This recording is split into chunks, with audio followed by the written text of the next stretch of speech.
Hello guys, welcome back to Selvi cooking channel. இன்றைக்கி நம்ம சேனலில் பூரி கிழங்கு தான் செய்ய போகிறேன். இது கொஞ்சம் டிஃப்ரெண்ட்டான ஸ்டைலில் செய்ய போகிறேன். வாங்க இது எப்படி செய்யுதுன்னு பார்க்கலாம். இப்போ கடாயில் எண்ணெய் ஊற்றிக்கிறேன். 2 டேபிள் ஸ்பூன் எண்ணெய் ஊற்றிக்கிறேன். எண்ணெய் சூடானதும் 2 பட்டை 2 கிராம்பு சேர்த்துக்கிறேன். இது சேர்த்து தாளித்ததும் 1 டேபிள் ஸ்பூன் கடுகு போட்டு தாளிச்சிக்கிறேன். உளுந்து சேர்த்துக்கோங்க. அதுக்கப்புறம் 2 டேபிள் ஸ்பூன் கடலைப்பருப்பு சேர்த்துக்கிறேன். இதெல்லாம் வறுபட்டதும் சோம்பும் பூண்டும் நான் தட்டி வச்சுருக்கேன். 1 டேபிள் ஸ்பூன் சோம்பு எடுத்து நல்லா இடிச்சிட்டு இதில் சேர்த்துக்கோங்க. அதுக்கப்புறம் 6 பல் பூண்டு இந்த மாதிரி தோலோடு இடித்து இதில் சேர்த்துக்கிறேன். இந்த குருமாவுக்கு இதுதான் டேஸ்ட்டே எடுத்து கொடுக்கும். அதுக்கப்புறம் கருவேப்பிலையில் சேர்த்து நல்லா மிக்ஸ் பண்ணிக்கிறேன். இப்போ இதில் பொட்டுக்கடல மாவு சேர்க்கறதுனால பொட்டுக்கடல 3 டேபிள் ஸ்பூன் போல் எடுத்து மிக்சியில் பொடி பண்ணி வச்சுருக்கேன். இப்போ 5 மிளகாவும் சேர்த்து நல்லா வதக்கிக்கிறேன்.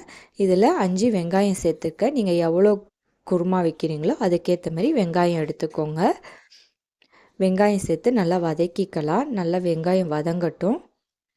வெங்காயம் நல்லா வதங்கினதுக்கப்புறம் அதில் ஒரு சின்னதாக தக்காளி சேர்த்துக்கிறேன். தக்காளி அதிகமாக சேர்த்துடாதீங்க, புளிப்பாயிடும். இதுக்கு பச்சை மிளகா காரம் மட்டும்தான், அதனால் பச்சை மிளகா காரத்துக்கு ஏற்ற மாதிரி சேர்த்துக்கோங்க. 1/2 டேபிள் ஸ்பூன் மஞ்சத்தூள் சேர்த்து நல்லா மிக்ஸ் பண்ணிக்கிறேன். இதில் இப்போ வேக வச்சு உருளைக்கிழங்கையும் சேர்த்துக்கிறேன். உருளைக்கிழங்கு வேக வச்சு தோலெல்லாம் க்ளீன் பண்ணிவிட்டு இதில் சேர்த்துருக்கேன். மிக்ஸ் பண்ணி விட்டுட்டு தண்ணி ஊற்றிக்கலாம். 1 கிளாஸ் தண்ணி ஊற்றிக்கிட்டு நல்லா கொதிக்கட்டும். இதுக்கு தேவையான அளவு உப்பு சேர்த்து நல்லா கொதிக்க வச்சுக்கிறேன்.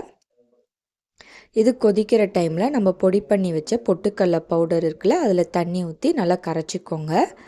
இந்த மாதிரி கரைச்சிக்கோங்க. இப்போ கிரேவி நல்லா கொதிக்குது. ஒரு 10 நிமிஷம் போல் கொதிக்க வச்சுக்கோங்க. கொதித்ததுக்கப்புறம் இதில் கரைச்சி வச்சுருந்த பொட்டுக்கடல மாவை சேர்த்துக்கலாம். பொட்டுக்கடல மாவு தான் சேர்த்து செய்யணும், அப்போ தான் நல்லா டேஸ்ட்டாக இருக்கும் இந்த கிரேவிக்கு. இப்போ பொட்டுக்கடல மாவு சேர்த்துட்டு ஒரு 5 நிமிஷம் போல் கொதிக்க விடுங்க. கிரேவி திக்காகும். திக்கானதும் ஸ்டவ்வை ஆஃப் பண்ணிவிடுங்க. கொத்தமல்லி தூவிட்டு ட்ரை பண்ணி பாருங்கள். இந்த வீடியோ பிடிச்சிருந்தால் லைக் பண்ணுங்கள், ஷேர் பண்ணுங்கள், சப்ஸ்கிரைப் பண்ணுங்கள். நோட்டிஃபிகேஷன் வரணுன்னா பெல்